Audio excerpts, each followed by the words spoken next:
Hello, everyone. Happy New Year. The VOC, Voice of Chinland, warmly welcomes you to our weekly VOC news program again. I'm Alvin, and tonight we'll bring you the most important and interesting stories from across Chinland this past week. Here are the top stories.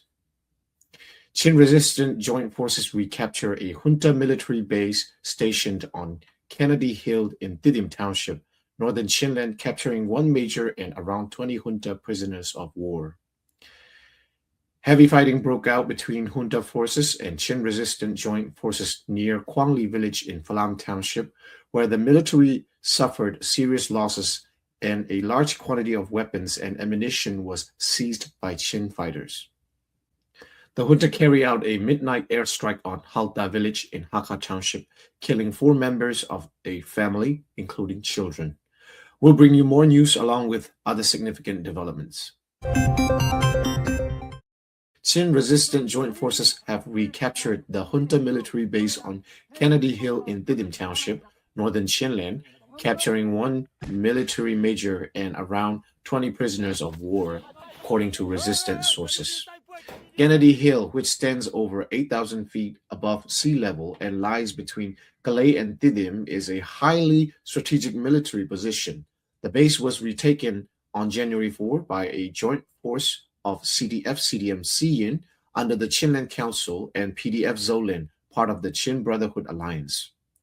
During the battle, around 10 junta soldiers were killed and more than 30 weapons were seized by Qin-resistant forces. Kennedy Hill sits along the Didim-Calais highway and has been reportedly contested between the junta and Qin-resistant forces. This latest operation marks the 3rd time the Qin joint forces have successfully captured the base. Heavy fighting erupted near Quangli village in Falam Township between junta troops and Qin-resistant joint forces, resulting in heavy losses for the military and the seizure of a large quantity of weapons and ammunition. According to frontline sources, junta troops advancing from Tainyan village toward Falam town were attacked on January 5 by joint forces led by the Qin National Army (CNA) along with Chinland Council forces and the CNDF. At least 8 junta soldiers were killed and 2 were captured alive as prisoners of war. Qin forces also seized 15 heavy and light weapons along with large amounts of ammunition. The junta had launched a large military column from Calais and Didim, retaking Tainyan in early November before pushing toward Falam. They are currently stationed near Quangli village, more than 10 miles from Falam, where fighting has continued for over a month. Earlier, on January 3rd, clashes in the same area killed 5 junta soldiers, with 2 more captured alive. The junta carried out midnight airstrikes on Halta and Haipai villages in Hakka Township, killing 4 members of a family, including children, according to local residents. The bombing occurred around 12 a.m. on January 4th. While villagers were asleep, 2 children and their mother were killed instantly in Halta village. The father was critically injured and later died on January 5th while being transported to a hospital. In Haipai village, there were no reported deaths, but several homes were damaged. Halta village, which has about 80 households, lies along the Hakka-Matapi road, about 70 miles from Hakka. The village was previously bombed on February 23, 2025, when at least 5 civilians were injured. In Didim town, the junta carried out a drone bomb attack on a civilian residential area, destroying 2 homes. The bombing took around 6 p.m. on January 8 in Leitotan ward.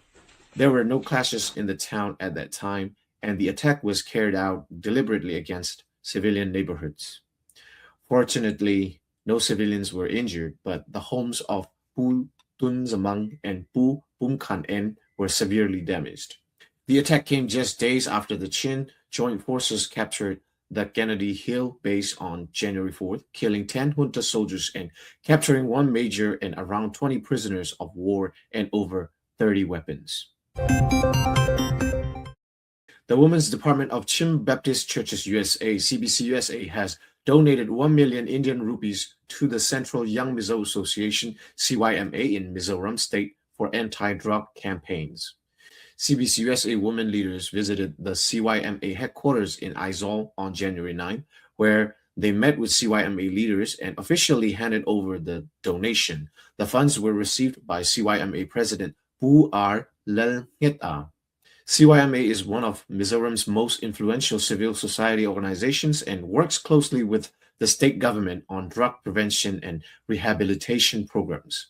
Since 2022, CBC USA has been making annual donations to CYMA for anti-drug work. This latest contribution is for 2026. CBC USA is a US-based Chin Christian organization made up of more than 100 Chin churches with over 35,000 members. The United Nations Special Rapporteur on Myanmar, Tom Andrews, has declared that the junta's so-called election held on December 28 is illegal and a sham designed to deceive the international community. In a statement released on January 8, Andrews said the vote was neither free nor fair, but rather a theatrical performance staged under severe pressure on the Myanmar people. He urged the international community to reject the junta's election process, calling it merely a cover to legitimize military rule. The first phase of the fake election was held in 102 townships on December 28, where the military-backed USDP party claimed most of the wins. The junta's election commission has announced the second phase will be held on January 11 in 100 townships, and the third phase on January 25 in 63 townships. The Assistant Association for Political Prisoners, AAPP, reports that more than 30 civilians were killed by junta forces during the first week of January 2026. Between January 1st and January 7, AAPP confirmed by name the deaths of 19 people, 8 women, and 11 men. An additional 16 civilian deaths are still being verified. Most of the deaths were captured by airstrikes, with Sagaing region recording the highest toll at 12 deaths. Among the victims were 5 children under the age of 18. Since the military coup on February 1st, 2021, up to January 7, 2026, a total of 7,669 pro-democracy activists and civilians have been killed by the junta and its forces during the Spring Revolution, according to AAPP. You have been listening to the VOC Weekly News Program. We'll see you again next week. Thank you for listening and have a great week.